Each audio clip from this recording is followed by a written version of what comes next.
Hook, American tables, businesses, and even education are on the brink as new tariffs threaten to rewrite the rules of global trade. From the humble tomato to complex electronics, the cost of doing business and living in the US is about to change dramatically. The aroma of Italian food usually fills Teresa Razzo's Southern California restaurants, but a different scent is in the air now. Fear.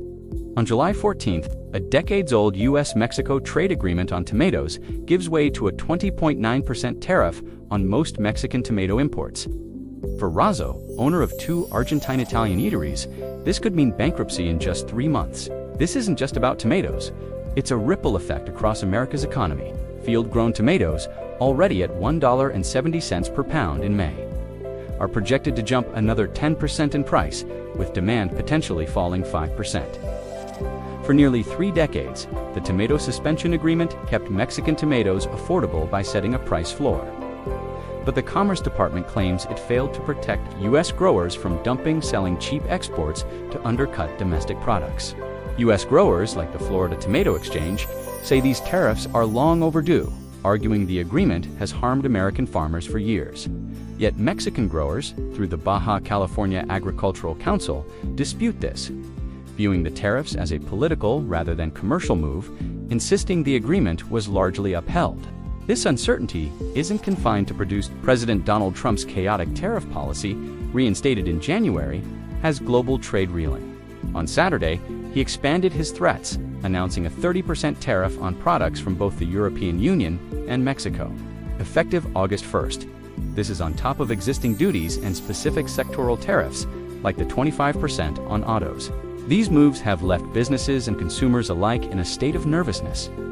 The U.S. is heavily reliant on imports. Last year, the U.S. imported $46 billion in agricultural products from Mexico, including $8.3 billion in fresh vegetables and $9 billion in fresh fruits, like avocados.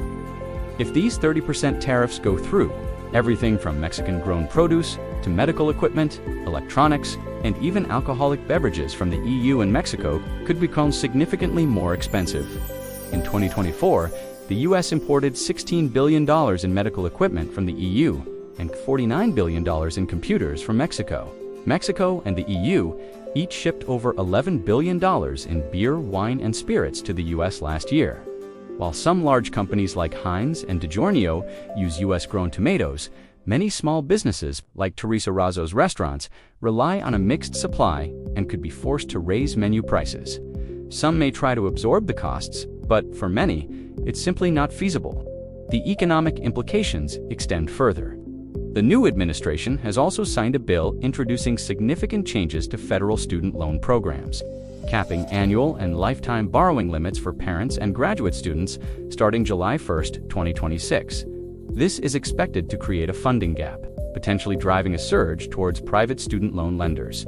Mexico's response to these tariff threats has been one of exasperation and a call for a cool head.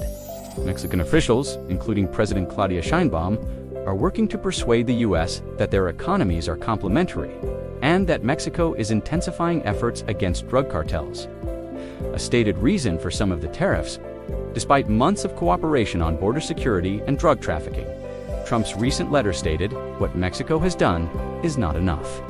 The European Union has also voiced strong opposition. European Commission President Ursula von der Leyen warned that a 30% tariff would hurt supply chains, businesses, and consumers on both sides of the Atlantic, and that the EU would take proportionate countermeasures if needed. French President Emmanuel Macron echoed this, urging preparation of credible countermeasures, while the Trump administration argues the cost of tariffs will be borne by foreign exporters. History shows that importers often pass these costs on to consumers. As August 1st approaches, the world watches to see if new trade deals can be forged, or if American consumers will indeed be stuck paying more for an extensive list of goods, all while businesses like Teresa Razzo's face an uncertain future. Money